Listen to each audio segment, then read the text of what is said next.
بسم اللہ الرحمن الرحیم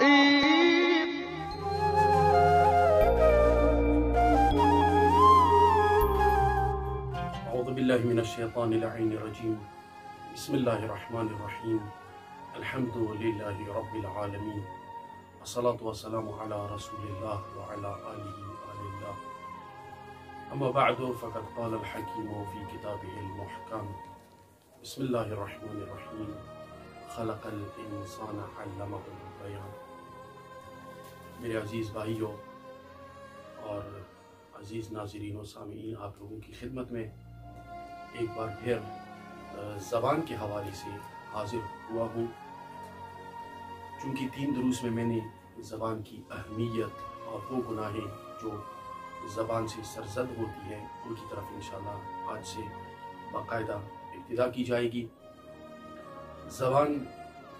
ایسا درندہ ہے کہ ہر انسان کو چاہیے کہ زبان پہ کنٹرول حاصل کر لے۔ اسی طرح امام علی علیہ السلام فرماتے ہیں ایک جگہ پہ کہ اجملوا فی الخطاب تسمعوا الجمیل، اے لوگو اپنی باتوں میں حسن لے آؤ، اپنی باتوں کو اچھی طریقے سے پیش کر لو، تسمعوا الجمیل،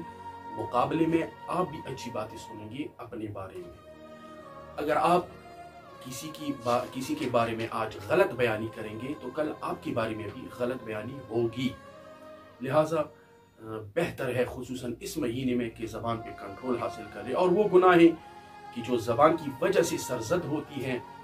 ان میں سے سب سے بدترین گناہ ایک جس کی طرف آج میں اشارہ کروں گا وہ جھوٹ ہے۔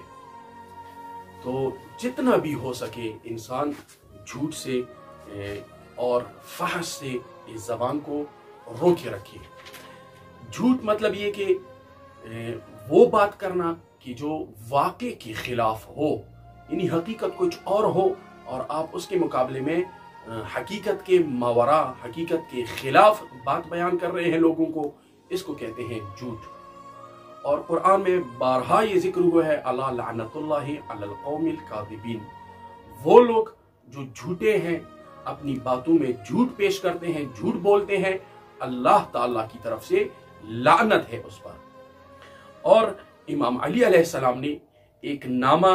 لکھا ہے حارث حمدان کی طرف، جو کہ ان کا ایک صحابی تھا، ان کو ایک نامہ لکھا اور یہ نہج البلاغہ میں ہے، 69 نمبر نامہ ہے۔ وہاں پہ امام علی علیہ السلام فرماتے ہیں وَلَا تُحَدِّثِ النَّاسَ بِكُلِّ مَا سَمِعْتَ بِهِ فَكَفَى بِذَلِكَ كِذْبًا، یعنی ہر وہ چیز جو آپ سنتے ہیں ان کو آگے شیئر نہ کرو لوگوں میں، کیونکہ اس کی وجہ سے آپ جھوٹ میں مبتلا ہو جائیں گے۔ جس طرح ایک اور دوسری جگہ پہ امام علی علیہ السلام ارشاد فرماتے ہیں کہ حق اور باطل کے درمیان 4 انگلی کا فرق ہے۔ جس طرح کہ جو بات آپ سنتے ہیں کانوں سے وہ جھوٹ ہو سکتی ہے، لیکن جو آپ دیکھتے ہیں اپنی آنکھوں سے وہ حق پہ مبنی ہوتا ہے۔ آنکھ اور کان میں 4 انگلیوں کا فاصلہ ہوتا ہے، لہٰذا ہر ایک سنی ہوئی بات پہ آپ یقین نہ کریں اور صرف سننے پر آپ اس بات کو آگے منتقل نہ کریں، کیونکہ مولا فرماتے ہیں فَكَفَى بِذَلِكَ كِذْبًا، اس کی وجہ سے آپ کذب میں، جھوٹ میں مبتلا ہو جائیں گے۔ اور دوسری جگہ پہ خود امام علی علیہ السلام یہی فرماتے ہیں عِلَّةُ الْكَذِبِ أَقْبَحُ إِلَّا، یہ جھوٹ ایک ایسی بیماری ہے کہ قبیح تر بیماریوں میں سے سب سے زیادہ جو نقصان دہ ہے وہ یہی جھوٹ ہے، ایسی بیماری کی جس کا کوئی علاج نہیں ہے۔ رسول اللہ صلی اللہ علیہ وآلہ وسلم فرماتے ہیں لا يكذب الكاذب الا من مہانت نفسه، الا من مہانت نفسه، کہ جھوٹ کوئی شخص اگر بولتا ہے، کوئی انسان اگر جھوٹا ہے، یہ دلیل ہے اس چیز پر من مہانت نفسی، اس کا نفس حقیر ہے، اس کا نفس پست ہے، وہ پاک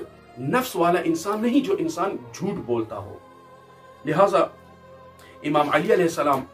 میزان الحکمت میں صفحہ نمبر 72 جلد نمبر 1 میں ایک حدیث ارشاد فرما رہے ہیں کہ یکتسب الکاذب بکذبہ ثلاثہ، جو شخص جھوٹ بولتا ہے وہ 3 برائیاں، 3 چیزیں اپنے لیے کسب کرتا ہے، حاصل کرتا ہے، یعنی اس جھوٹ کی وجہ سے